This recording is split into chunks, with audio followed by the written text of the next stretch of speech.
గత బీఆర్ఎస్ ప్రభుత్వం కాంగ్రెస్ ప్రభుత్వం రైతులను మోసం చేశాయని వరి పంటకు బోనస్ అని చెప్పి ఇప్పుడు సన్నవడ్లకే 500 బోనస్ అని సన్నాయి నొక్కులు నొక్కుతున్నారని కాంగ్రెస్ ప్రభుత్వంపై బీజేపీ స్టేట్ చీఫ్ కేంద్ర మంత్రి కిషన్ రెడ్డి మండిపడ్డారు. రాష్ట్రంలో సన్న వరి తక్కువ మంది రైతులు వేస్తారని, యాసంగిలో 90% దొడ్డు రకం ధాన్యమే రైతులు పండిస్తారని తెలియజేశారు. డిసెంబర్ 9నే రుణమాఫీ చేస్తామని చెప్పి అధికారంలోకి వచ్చారని, కానీ ఇప్పుడేమో ఆగస్టు 15 లోపు అనడం విడ్డూరమన్నారు. దొడ్డు వడ్లను కొనుగోలు చేసేందుకు కేంద్రం సిద్ధంగా ఉందని, ఆ దొడ్డు వడ్లను కొనేందుకు కాంగ్రెస్ ప్రభుత్వానికి వచ్చిన ఇబ్బంది ఏంటని ఆయన ప్రశ్నించారు.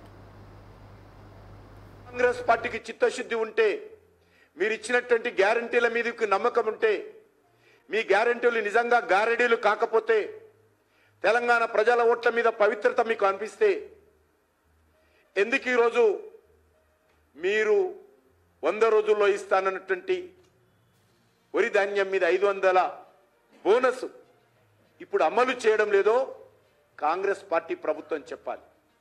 ఇంతకంటే మోసము, దగ ఇంకొకటి ఉండదు.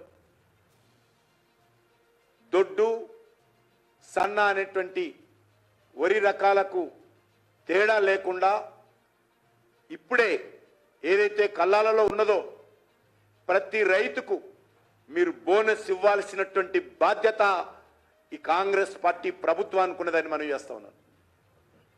కేంద్ర ప్రభుత్వము అది దొడ్డు రకాలైనా, అది సన్న రకాలైనా ఏ మాత్రం తేడా లేకుండా కేంద్ర ప్రభుత్వము చివరి గింజ వరకు కొనుగోలు చేయడానికి సిద్ధంగా ఉన్నాము. ఎంఎస్పి ప్రకారం చేస్తా ఉన్నాం. కాంగ్రెస్ పార్టీకి